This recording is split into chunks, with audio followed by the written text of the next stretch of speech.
ఇక breaking news చూస్తున్నాం.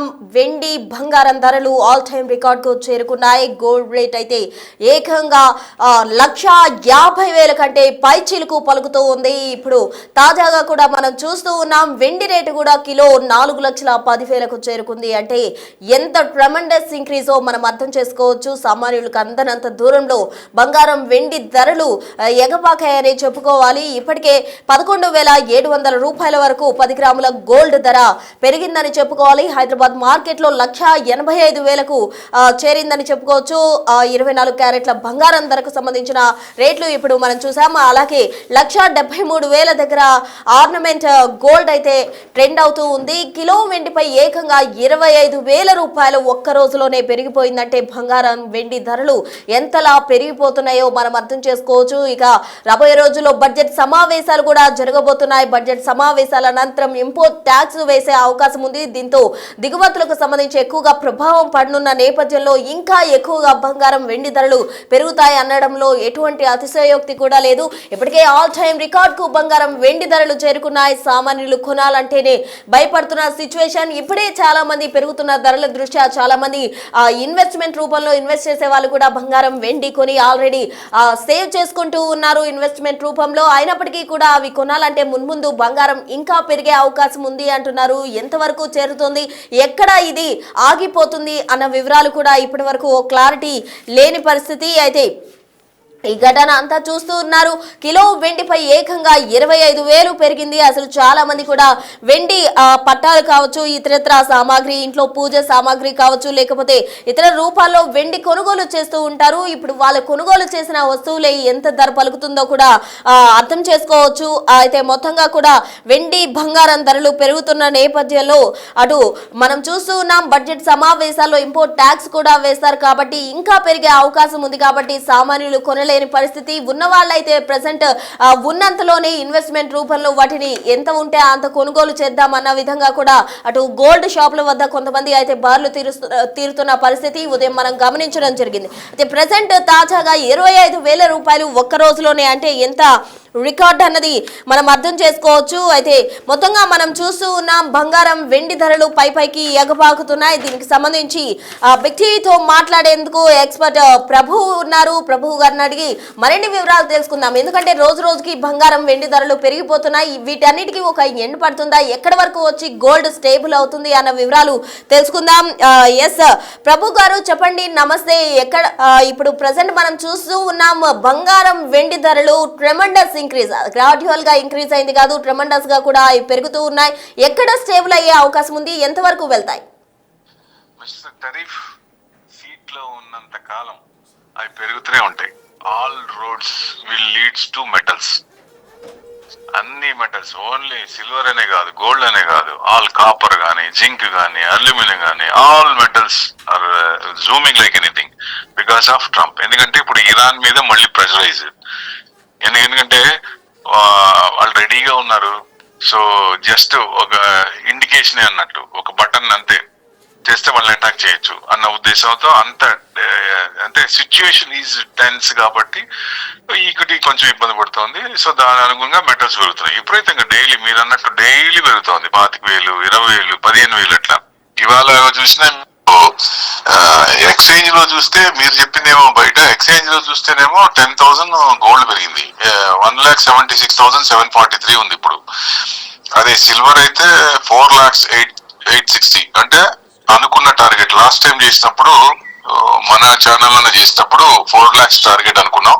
దాని అనుగుణంగా 4 lakhs రీచ్ అయింది. ఇప్పుడు నెక్స్ట్ టార్గెట్ ఎక్కడికి పెట్టుకోవచ్చు అంటే 4.5 వరకు పెట్టుకోవచ్చు. ఇది ఈ సిచ్యుయేషన్స్ కనుక, ఈ జియో ఎకనామిక్ కన్సర్న్స్ కనుక కంటిన్యూ అవుతుంటే, ఇంకా ఆయన టెంపరీతనం ఇంకా ముందుకు జంప్ అవుతుంటే, ఇరాన్ మీద కానీ ఇంకా కొత్త ఇష్యూస్ కూడా తేవచ్చు కదా. ఇప్పుడు ఇరాన్ మీద అటాక్ చేస్తే మటుకు 4.5 క్రాస్ అయ్యే ఛాన్స్లే ఉంటది.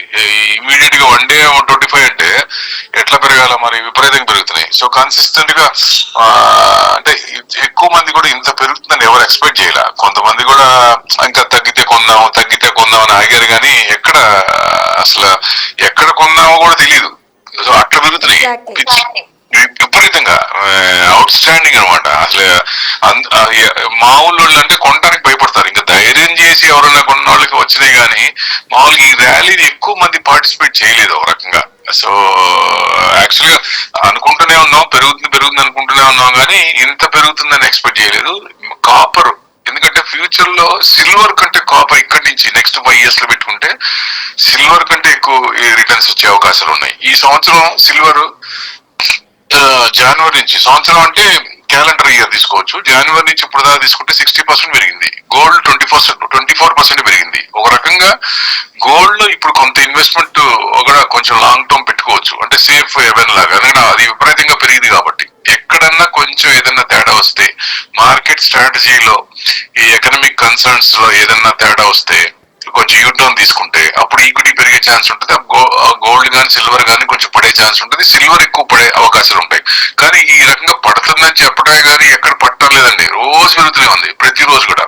అంటే ప్రభు గారు, ఇప్పుడు మీరన్న ప్రకారం ఇప్పుడు కరెక్ట్ టైం అంటారా ఇన్వెస్ట్ చేయడానికి? గోల్డ్లో కానీ సిల్వర్లో కానీ చాలా మంది కూడా స్కీమ్స్ కానీ ఇతర కొన్నిటి ద్వారా ఇన్వెస్ట్మెంట్ రూపంలో గోల్డ్ని అలాగే సిల్వర్ని కొనుగోలు చేస్తూ ఉంటారు. ఇప్పుడు గోల్డ్ అండ్ సిల్వర్ మీద ఇన్వెస్ట్ చేయడం కరెక్ట్ టైం అంటారా?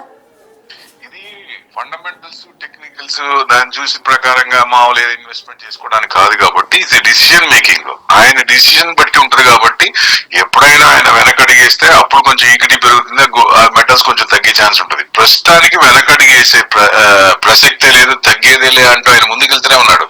అంటే ఆయన దిగేదాకా మెటల్స్ తగ్గకపోవచ్చు.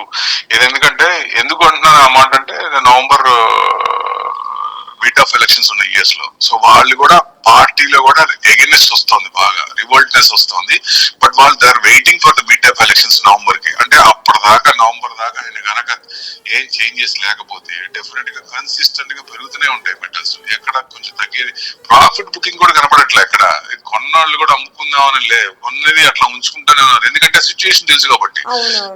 ఆ సిచ్యుయేషన్స్ కనుక అక్కడ ట్రంప్ టారిఫ్లు కోర్టు కనుక ఎగనెస్ట్ చెప్తే అప్పుడు ఏదైనా రివర్స్ వచ్చే ఛాన్స్లు ఉంటాయి.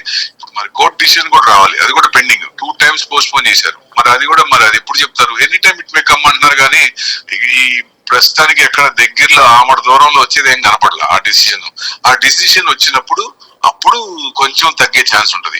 ఏదైనా చేంజెస్ ఉన్నప్పుడు ఆయన అంటే పార్టీలో పునరాలోచించడం కానీ, టారిఫ్ల మీద ట్రంప్ కి ఎగెనెస్ట్ గా రావడం కానీ, ఇట్లాంటివి ఏదైనా జరిగినప్పుడు అప్పుడు అవచ్చు. ఎందుకంటే ఏదైనా ఈ 3 నెలలు కొంచెం ఒక రకంగానే ఉంటది. మనకు కూడా రేపు సండే బడ్జెట్ ఉంది. బడ్జెట్ లో కూడా ఏం చేస్తారు? బూస్ట్ మరి ఇంత పెరిగినాయి కాబట్టి వాటి మీద మళ్ళీ ఏదన్నా జిఎస్టీలు ఏమైనా పెంచుతారా? గవర్నమెంట్ కి ట్యాక్స్ కావాలి కదా, ఇంపోర్ట్ ట్యాక్స్ పెంచే అవకాశం కూడా సూచనలు ఎక్కువగా కనిపిస్తూ ఉన్నాయి. ఎందుకంటే ట్యాక్స్ పెరుగుతున్నప్పుడు ట్యాక్స్లు పెంచే అవకాశాలు ఉంటాయి జనరల్ గా. వీటి మీద ఏదైనా చేస్తే ఇప్పటికే మార్కెట్ ఏమి ఎక్స్పెక్ట్ చేస్తుంది? బడ్జెట్ నుంచి ఇన్వెస్టర్స్ కి ఒక బూస్ట్ ఇస్తారని ఎక్స్పెక్ట్ చేస్తుంది. అది రాకుండా వీటి మీద ఇంకా ఏదైనా వేస్తే మటుకు అప్పుడు కొంచెం నెగిటివ్ వస్తే అప్పుడు ఈక్విటీ ఇంకో బడ్జెట్ తర్వాత కూడా ఇబ్బంది పడే ఛాన్సులు ఉంటాయి బూస్ట్ ఇవ్వకపోతే. ఎందుకంటే ఎఫ్ఐఎస్ కూడా కన్సిస్టెంట్ గా దాదాపుగా లాస్ట్ అక్టోబర్ నుంచి చూస్తే 2 లక్షల కోట్ల పైన అమ్మారు. సో ఇంకా అమ్ముతూనే ఉన్నారు. నెలలో ఒక రోజు అది కూడా 300 crores బయింగ్ ఉంటుంది అంతే. నిన్న బయింగ్ ఉంది చాలా తక్కువ. సో అట్లా వాళ్ళు యూటర్న్ తీసుకోవాలంటే వాళ్ళు 2019 లో కార్పొరేట్ ట్యాక్స్ తగ్గించారు, 30% నుంచి 22% చేసింది సీతారామన్ గారు. సేమ్ ఇప్పుడు మళ్ళీ అదే సిచ్యువేషన్ ఉంది కాబట్టి మార్కెట్ ఇబ్బంది పడుతుంది కాబట్టి ఇప్పుడు ఏదన్నా బూస్ట్ ఇవ్వచ్చు. ఏదన్నా ఎస్టీటీలో మార్క్ చేసినా చాలు బ్రహ్మాండంగా మార్కెట్ బూస్ట్ తీసుకుంటది. సో ఇట్లాంటివి ఏదైనా ఇండివిజువల్ ఐటీ అయితే 12 లక్షలు చేశారు, 12 లక్షల నుంచి 20 లక్షలు చేయాలని ఒక రికమెండేషన్ వస్తుంది. మెయిన్ దవ్వూరు సుబ్బారావు గారు కూడా నిర్మలా సీతారామన్ గారికి లెటర్ రాశారు నిన్న. ఇది మార్కెట్ కి కొంచెం బూస్ట్ ఇవ్వాలి, లేకపోతే ఇబ్బంది అవుతుంది. హెచ్ఎన్ఐ క్లయింట్స్ మొత్తం ఇండియా వదిలిపోయి బయట వేరే కంట్రీలో ట్యాక్స్ లేని కంట్రీస్ కి వెళ్ళిపోతున్నారు, ఇంకా వెళ్ళే అవకాశం ఉంటుందని చెప్పి కొంచెం ఇచ్చేశారు. ప్లస్ సెబీ డైరెక్టర్ కూడా, మాజీ సెబీ డైరెక్టర్ కూడా ఆయన కూడా కొంచెం హిట్ చేశారు. సో మార్కెట్ కి బూస్ట్ ఇవ్వాలి, లేకపోతే ఇబ్బంది పడుతుంది అన్న ఉద్దేశంతో. సో ప్రభు గారు, ఇప్పుడు మనం బంగారం పెరుగుదల విషయానికి వస్తే పడిపోవడం కూడా ఉండే ఛాన్సెస్ ఉంది అంటున్నారు. బట్ ఇప్పటి వరకు పడిపోయిన పరిస్థితి అయితే లేదు. గత కొద్ది రోజులుగా పెరుగుతూనే వస్తుంది బంగారం వెండి ధరలు.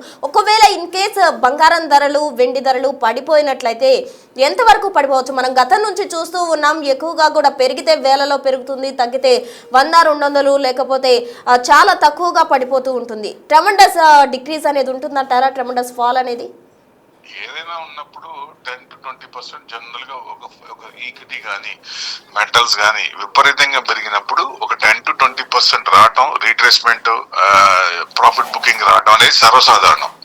సో ఈ సెంట్రల్ బ్యాంక్స్ ఎక్కువ చేస్తున్నాయి కాబట్టి గోల్డ్ పెద్ద తగ్గట్లేదు. ఎందుకు తగ్గట్లేదు గోల్డ్ అంటే, మామూలుగా రిటైల్ వాళ్ళు కూడా ప్రాఫిట్ బుక్ చేసుకున్న అంత డిఫరెన్స్ కనపట్లేదు. ఎందుకంటే సెంట్రల్ బ్యాంక్స్ ఇంకా ఎక్కువలోనే ఉన్నారు. సో వాళ్ళు ఎప్పుడైనా అమ్మినప్పుడు అప్పుడు విపరీతంగా పడే ఛాన్స్ ఉంటుంది. అందుకని గోల్డ్ సేఫ్ హెవెన్ ఒక రకంగా తీసుకోవచ్చు. మెటల్స్ లో తీసుకుంటే మెయిన్ గోల్డ్ కి ఇవ్వచ్చు, ఎందుకంటే 7-8% మినిమం ఇస్తుంది సేఫ్ హెవెన్ అంటే. సో అట్లా ఇప్పుడు సిల్వర్ ఎక్స్ట్రీమ్ గా పెరిగింది కాబట్టి దాంట్లో ఏదైనా రావచ్చని ఎక్స్పెక్ట్ చేస్తారు, కానీ ఎక్కడ కనపట్లేదు.